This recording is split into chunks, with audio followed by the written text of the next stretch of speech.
साखीगोपाल जीउଙ୍କ ମନ୍ଦିରରେ ହେବ ଶ୍ରୀରାଧା ପାଦ ଦର୍ଶନ। ଲକ୍ଷାଧିକ ଭକ୍ତଙ୍କ ସମାଗମକୁ ନେଇ ଆରମ୍ଭ ହୋଇଛି ସମସ୍ତ ପ୍ରସ୍ତୁତି। ସଜେଇ ହେଉଛି ସାକ୍ଷୀଗୋପାଳ ମନ୍ଦିର ସହିତ ଚତୁଃପାର୍ଶ୍ୱ। ଓଡ଼ିଶାର ଦ୍ୱିତୀୟ ଗଣପର୍ବ ଭାବରେ ପରିଚିତ ଅଁଳା ନବମୀରେ ଶ୍ରୀରାଧା ପାଦ ଦର୍ଶନ କରିବାକୁ ଓଡ଼ିଶା ତଥା ଓଡ଼ିଶା ବାହାରୁ ଭକ୍ତଙ୍କ ସମାଗମ ହୋଇଥାଏ। ଧର୍ମ ମାସ ଏହି ପବିତ୍ର କାର୍ତ୍ତିକ ମାସରେ ଶୁକ୍ଳ ନବମୀ ତିଥିରେ ପଡ଼ିଥାଏ ଏହି ପର୍ବ। ଆଉ ଲକ୍ଷାଧିକ ଭକ୍ତଙ୍କ ସମାଗମ ହୋଇଥାଏ। ଏହାକୁ ଦୃଷ୍ଟିରେ ରଖି ଜିଲ୍ଲା ପ୍ରଶାସନ ପକ୍ଷରୁ ବ୍ୟାପକ ବ୍ୟବସ୍ଥା କରାଯାଇଛି। ସଜେଇ ହେଉଛି ସାକ୍ଷୀଗୋପାଳ ମନ୍ଦିର। ଆରମ୍ଭ ହୋଇଛି ରଙ୍ଗ କାର୍ଯ୍ୟ। ପ୍ରଶାସନ ପକ୍ଷରୁ ମନ୍ଦିର ଚତୁଃପାର୍ଶ୍ୱ ସଫା କରାଯିବା ସହିତ ସିଂହଦ୍ୱାର ମୁଖଶାଳା ଆଦିକୁ ରଙ୍ଗ କରାଯାଉଛି। ଶ୍ୟାମକୁଣ୍ଡ, ଚନ୍ଦନ ପୋଖରୀ, ପରିତୀର୍ଥ ପୁଷ୍କରିଣୀକୁ ମଧ୍ୟ ସଫା କରାଯାଇଛି। ଭକ୍ତ ଗହଳିକୁ ଆଖି ଆଗରେ ରଖି ବ୍ୟାରିକେଡ୍ ବ୍ୟବସ୍ଥା କରାଯାଉଛି।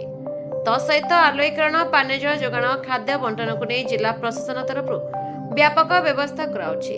ସମସ୍ତ ନୀତିକାନ୍ତି ସହିତ ରାଧାରାଣୀଙ୍କ ପାଦ ଦର୍ଶନକୁ ନେଇ ସେବା ସଂଘ ବୈଠକରେ ନୀତିକାନ୍ତି ସମ୍ବନ୍ଧୀୟ ଆଲୋଚନା କରାଯାଇଛି। ଚାଲିଛି ମହାପ୍ରଭୁଙ୍କ ପାଇଁ ଖଜା, ଖୁରୁମା, ସରପୁଳି, କେଳି ପର୍ଯ୍ୟନ୍ତ ଭୋଗ ପ୍ରସ୍ତୁତି। ଏହି ଦିନରେ ସାକ୍ଷୀଗୋପାଳଙ୍କୁ ନଟବର ବେଶରେ ଏବଂ ରାଧାରାଣୀଙ୍କୁ ଓଡ଼ିଆଣୀ ବେଶରେ ଦର୍ଶନ କରିବେ ଶ୍ରଦ୍ଧାଳୁ।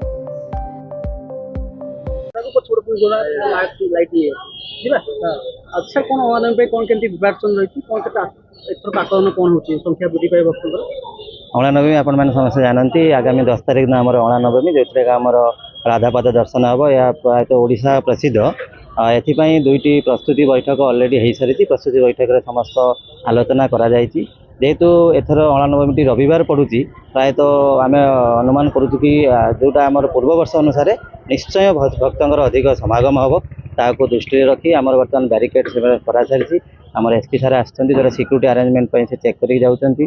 आरडब्ल्यूएसएस तरफ आमर जो पीवा पानी एवं आमर जो आमर अच्छी पद प्रेक्षालय जोटा अच्छी आमर तार केमती रिपेयरिंग से देखा जायछि। तापर आरडी और आरडब्ल्यू दुईटी रास्ता उभय पक्ष रास्तार केमी लोक ठीक भाव में आसीपारे और पार्किंग व्यवस्था से व्यवस्था भी से देखुं। मंदिर तरफ चारिपाखे सफासफी करमर जो गोटे स्टल पड़ो आम पड़िया से भी आरेंजमेंट करा समस्त व्यवस्था आम बहुत भल भाव में चलैचु और आशा करूँ प्रभु साक्षीगोपाल आशीर्वाद पूजाटी आम बहुत सफलता सहित। प्रत्येक वर्ष पास व्यवस्था को लेकिन विशृंखला चित्र सामना कर चलित वर्ष पास व्यवस्था को कौन व्यवस्था रही सेवायत व्यतीत आम प्रति विभाग को एवं आमर मीडिया बंधु एवं किसी वीआईपी मानक भी पास देवार व्यवस्था करूँ। मेंडोमेंट कहते 3000 पास देवे बोली सी आगामी 8 तारिख दिन पास देवे देला परे तार आम ठीक चिठा बन समय पूर्व समस्त प्रकार प्रस्तुति निश्चिंत। सद्दाबाद राजकिशोर सेनापति report the Republic Odisha 24 news.